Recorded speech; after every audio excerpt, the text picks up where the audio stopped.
Pina bolta bay. Kan ni mau tahu cah. Nangin nunga ni hel rabat dengan hel kat hai. As. Ai lo saya ji tahu bay. Tu lai nak kat tole, dai bang apa kapi tu asal lo sia. Training center la le dengan koyana.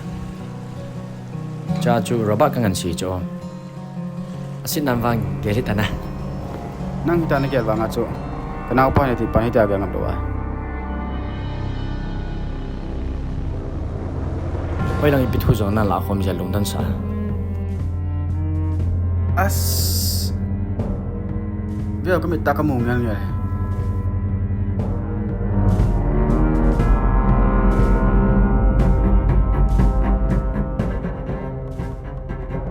Beta, couple dress aja. Enak.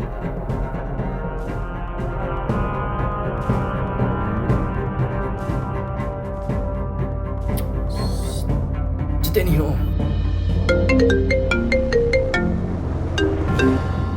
Hello, bye. Hello. Robot. Kau tu saya tahan. Tuan, bye. Kin kenal dengan fetuk dan kau kena nang itai nama. Oi cah hello. Kau boleh nak jauh siapa nak ngan sila itai nama. Hey, boy, bye. Nak gel kill zo hai. Kau ni hiti aja kin mau thei kau kan boy. Best friend kia. Mungkin sini hari lo. Kita ni kin mau ha. Best friend itu dana couple dress aki pun thei ha. Best friend itu dana pa ka vale le thei ha. Hello. Hello. Bye.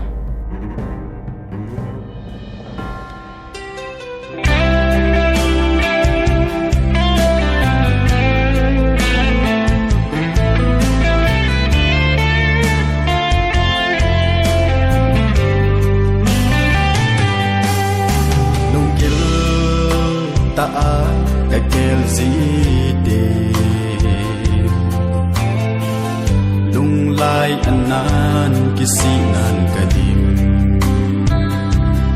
hitidim beb lung se kem nai chan an heleng hitidim beb lung se kem nai chan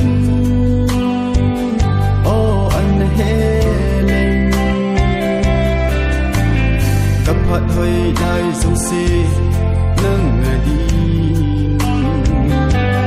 Bippo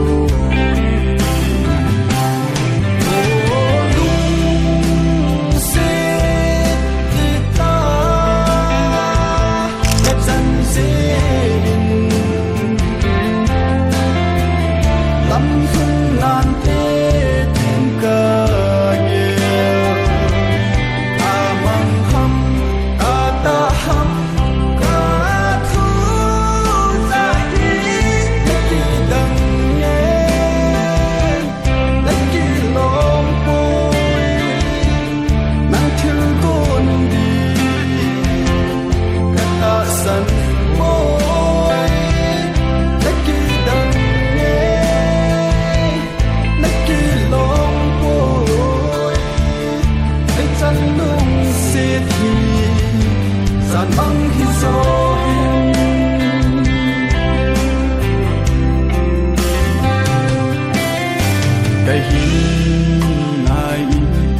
น